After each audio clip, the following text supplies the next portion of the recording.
দাদা অনেকদিন পর দর্শকদের সামনে পুজোর মরশুমে আবার ফেলুদা, কেমন লাগছে? খুব ভালো লাগছে।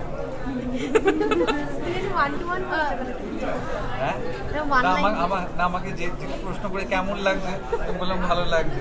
না তোমাদের সাজগোজ দেখে আজকে মনে হচ্ছে পুজোর মুডেই রয়েছে। পুজো তো প্রায় এসেই গেছে এবং কাল বিশ্বকর্মা পুজো, তার আগে তোমাদের ফেলুদার সূচনা বলা যেতে পারে আজকে এই ট্রেলার লঞ্চটা। এই সব কিছু মিলিয়ে কতটা এক্সাইটেড, কতটা এনার্জেটিক ফিল হচ্ছে? ভালো লাগছে, কারণ সত্যি আজকে একটা যেরকম বলছো যে পুজোর সাজগোজ দেখে মনে হচ্ছে সফল হয়েছে, তার মানে আমি একটা নতুন পাঞ্জাবি পরেছি আর কি। হ্যাঁ, তো পুজোর সময় তো সেরকমভাবে এখন আর ওরকম বেরোনো হয় না, তো নতুন জামা টামা সারা বছরই পরি। তো এটা সত্যি আজকে এই সিজনে প্রথম এটা পরলাম, পুজো শুরু হয়ে গেল। আর মূল কারণ সেটা হচ্ছে আমাদের যেটা আড্ডা টাইমসে যতকাণ্ড কাঠমান্ডুতে অনেক দিন থেকে এটা তৈরি ছিল। আমরা সমানে এটা পাবলিক ফোরামে, সোশ্যাল মিডিয়ায় এই প্রশ্নের সম্মুখীন হয়েছে যে কবে আসবে কবে আসবে কবে আসবে কবে আসবে। আমরা উত্তর দিতে দিতে দিতে একটা সময় দেওয়া বন্ধ করে দিয়েছিলাম, কারণ আমরা সত্যি জানতাম না। সেটা ফাইনালি আমরা এবছর 2 মে আমরা অ্যানাউন্সমেন্ট করেছিলাম যে পুজোর সময়টা আসছে। তাতেও দর্শকরা অ্যাকচুয়ালি বিশ্বাস করছিলেন না, কারণ অনেকেই লিখেছিলেন ওই পোস্টের তলায় যে না চালে বিশ্বাস নেই। তো এখন বোঝা যাচ্ছে যে না, এবার মানে খাওয়া দাওয়া শুরু হয়ে গেছে, আঁচানোর সময় চলে আসছে।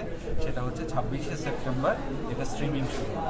অনিমাদা, যখন ট্রেলার লঞ্চটা হচ্ছিল তখন তুমি টোটালটার কানে কিছু বলে একটু হাসছিলে, এটা কি স্মৃতিচারণ হচ্ছে? হ্যাঁ, আমার অনেক এই ট্রেলারটা আমরা আসলে অনেকদিন আগে দেখেছিলাম, মাঝে দেখা হয়নি। আজকে যখন দেখছিলাম তখন অনেক কিছু মনে পড়ছিল। দুবার দেখা হলো, প্রথমবার নিজেই ভালো করে দেখছিলাম, তো সেকেন্ড টাইম যখন দেখানো হচ্ছিল তখন আমার ওই যেটা বলছিলাম সেটা পুরনো একটা স্মৃতি। এবং আমরা তো জানি মনে পড়ে শুটিংয়ের দিনে কাঠমান্ডুতে আমি এটা শুটিংয়ের জন্য প্রথমবার গিয়েছিলাম এবং তারপরে আর কখনো যাওয়াও হয়নি। তো কাঠমান্ডুতে আমার যে যাওয়া এবং এক্সপিরিয়েন্স করা সেটা প্রথমবার। তো অনেক কিছুই এরকম মেমোরেবল। অ্যাকচুয়ালি আমরা এই পুরো টিমটা একসাথে যেটা হয় যে অনেকবার শ্যুট করতে করতে তাদের মধ্যে এক ধরনের আত্মীয়তা তৈরি হয়ে যায়, বন্ধুত্ব তৈরি হয়, সেইটা হয়েছে এবং প্রচুর ভালো স্মৃতি আছে এরকম। তার মধ্যে থেকে একটা বেছে বলা মুশকিল। অনির্বাণ দা, একটা প্রশ্ন হচ্ছে, ট্রেলার যখন আমরা দেখছিলাম একটা সিকোয়েন্স রয়েছে জটায়ু আর মগনলাল মেঘরাজের যখন ওই ওপেনিং সিনটা রয়েছে, মানে ট্রেলারের ওপেনিং সিনটা, সেখানে ওই যে তোমার জটায়ুর যে চায়ের কাপ আর প্লেট নিয়ে যে কাঁপার যে সিনটা, সেটা তোমাকে করতে মানে তুমি কিভাবে প্রিপেয়ার করেছিলে নিজে? কারণ ওই শটটা খুবই মানে অথেন্টিক লেগেছে। হ্যাঁ, ওইটা একটা খুব ইম্পর্ট্যান্ট সিন। এবার মোহনলালকে তো আমরা খুব বেশি গল্পে দেখতে পাই না। এই গল্পে মগনলাল মেঘরাজের খুব উল্লেখযোগ্য একটা ভূমিকা আছে এবং মগনলাল মেঘরাজের সাথে ফেলুদার ইন্টারাকশন এবং মগনলাল মেঘরাজের সাথে জটায়ুর ইন্টারাকশন, যে ট্রিটমেন্ট, এবং সেটা একটা খুব পিক জায়গায় পৌঁছে যায় এই গল্পে। ওটা খুব ইম্পর্ট্যান্ট একটা সিনের অংশ, যেটা কথা তুমি বলছো। সেটা আমরা জানি যারা গল্প করেছি এবং এটা তো আগে হয়েওছে, পর্দায়ও হয়েছে। তো সুতরাং আমাদের জানা জায়গাটা। আমার আলাদা করে প্রস্তুতি যেরকম সব সময় থাকে ওরকমই ছিল, কিন্তু এইটা মাথায় রাখতে হয়েছিল যে এখন আমি মোহনলাল মেঘরাজের সামনে এসে পড়েছি, আমার ভেতরে কি হওয়া উচিত। যেহেতু কাঠমান্ডুর কথা হচ্ছে সেহেতু আমরা দেখতেই পাচ্ছি নেপালের এখন প্রচণ্ড খারাপ অবস্থা, সেখানে মানুষ ভালো নেই। তো সেই উদ্দেশ্যে যদি তুমি তাদের কিছু শান্তির বার্তা দাও তাহলে কি দেবে? এই আমার শান্তির বার্তা তাদের কাছে পৌঁছবে কিনা আমি জানি না। এটা শুধু নেপাল বলে না, আমরা সারা বিশ্বে দেখতে পাচ্ছি নানা ধরনের অস্থিরতা তৈরি হয়েছে। হ্যাঁ, সেটা রাজনৈতিক কারণে হোক, সামাজিক কারণে হোক।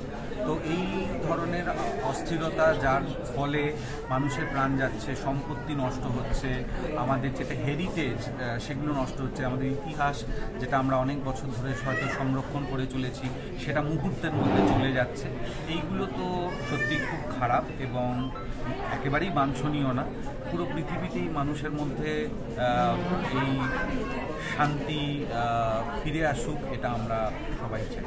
একদমই। আর লাস্টে যেটা জিজ্ঞেস করবো, বিশ্বকর্মা পুজোর ঘুড়ি ওড়ানো কি স্মৃতি মনে পড়ে?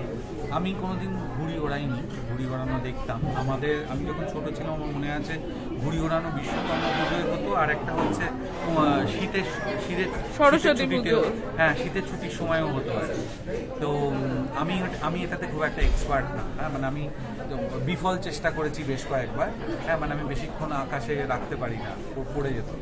কিন্তু আমি এনজয় করতাম, এবং লোকজন যে ইয়ে হতো মানে এটা নিয়ে যে মেতে থাকতো সেটা আমার মনে আছে।